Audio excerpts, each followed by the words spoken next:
संपूर्ण भारत में एक इंडिया जैसे गठबंधन को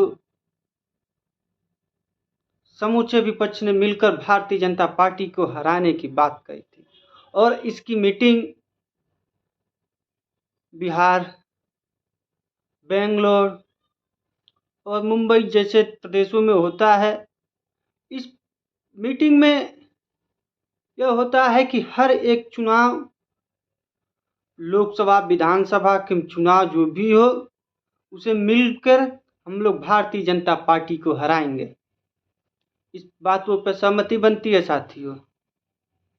और इसी तमाम बातों को लेकर उत्तर प्रदेश के यशस्वी पूर्व मुख्यमंत्री एवं समाजवादी पार्टी के राष्ट्रीय अध्यक्ष श्री अखिलेश यादव जी ने मध्य प्रदेश में होने वाले विधानसभा चुनाव में जिस प्रकार समाजवादी पार्टी के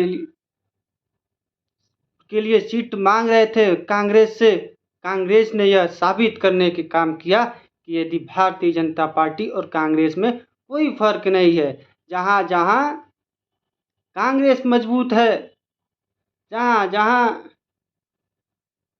कांग्रेस के लोग मजबूत है, वहाँ हम पिछड़े जैसे हम दलितों को, हम अल्पसंख्यकों को नीचा दिखाने का काम करते हैं। इनकी भारतीय जनता पार्टी और कांग्रेस के लोग एक ही थाली के चट्टू-पट्टू हैं। वह लोग यदि अभी मजबूत रहेंगे तो आने वाले समय में नौजवान साथियों, मित्रों, वह लोग हर एक पिछड़े, हर एक दलित, हर एक अल्पसंख्यक, हर आदिवासियों को यह लोग प्रताड़ित करने का काम किए हैं। आप लोगों ने देखा होगा विगत कई वर्षों से भारत की आज़ादी के बाद भी किस हिसाब से हम जैसे गरीब, पिछड़ा, दलित, आदिवासी, अल्पसंख्यक के लोग कितने प्रताड़ित किए जाते थे। लेकिन माननीय पूर्व रक्षा मंत्री, पूर्व मुख्यमंत्री, संरक्षक समाजवादी पार्टी आदरणीय मुलायम सिंह यादव जी, आदरणीय शरद यादव जी, आदरणीय लालू यादव जी ने किस हिसाब से यह लड़ाई लड़ा और सब विपक्ष में और पश्चिमी उधर और आर्य प्रदेशों में, पश्चिमी प्रदेशों में जाकर जिस हिसाब से और इस ओबीसी दलित एकता की लड़ाई लड़ा और माननीय काशीराम जी ने लड़ाई लड़ा। बाबा साहब भीमराव अम्बेडकर के दिखाए गए रास्ते पर यह लोग चलकर एक क्रांति पैदा किया। वह क्रांति पैदा करके आज हम दलित, पिछड़ा, आदिवासी, अल्पसंख्यक के लोगों को हिस्सा मिलने का काम हुआ। लेकिन यह हिस्सा किसने खाया था नौजवान साथियों? यह पहले कांग्रेस की ही सरकार खाई थी। और कांग्रेस के लोग यदि हमें विधानसभा में टिकट नहीं देंगे तो मैं बता देना चाहता हूं नौजवान साथियों, हमारे राष्ट्रीय अध्यक्ष जी ने कहा है यदि विधानसभा में ऐसे सोचने की बात है तो लोकसभा, आने वाले लोकसभा में भी समाजवादी पार्टी सोचेगी और इस विचार पर करेगी कि समाजवादी पार्टी कांग्रेस के साथ गठबंधन करेगी या नहीं करेगी। कुछ कांग्रेस के मंदबुद्धि, एक प्रकार से कहा जाए तो मंदबुद्धि, और राष्ट्रीय अध्यक्ष जी ने जो उन्हें शब्द यूज किया है, हमें उस शब्द को बिल्कुल परहेज नहीं करना चाहिए। एक प्रकार से कह ही देना चाहिए वह चिरकुट की जैसे बयाने करते हैं। उनकी हैसियत क्या है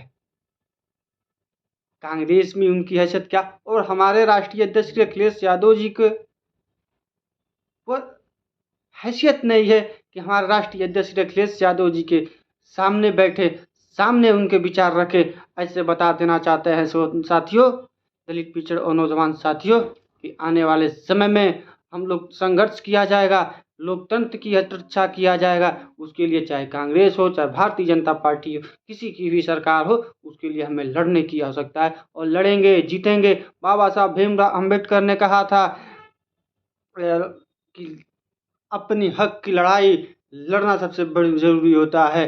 माननीय लोहिया जी ने कहा था कि अगर संसद और सड़कें जब शांत हो जाती है तो सरकार निष्कुंज हो जाती है।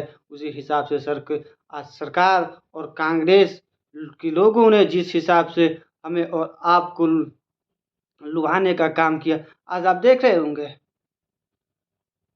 कि पांचों प्रदेश के विधानसभा चुनाव में किस हिसाब से कांग्रेस के लोग दलित पिछड़ा और आदिवासी की बात कर रहे हैं, लेकिन हम पूछना चाहते हैं साथियों आपसे, और उन कांग्रेस के दलालों से मैं पूछना चाहता हूं कि इसके पहले जब तुम्हारी सरकार थी, तुम केंद्र में थे, तो तुमने आज तक ओबीसी और आरक्षण की बात क्यों नहीं की, जाति जनगणना की बात क्यों नहीं की। आज तुम सरकार में नहीं हो, आज तुम में कुर्सी की लालच पड़ी हुई है, कुर्सी के लालच के लिए तुम आज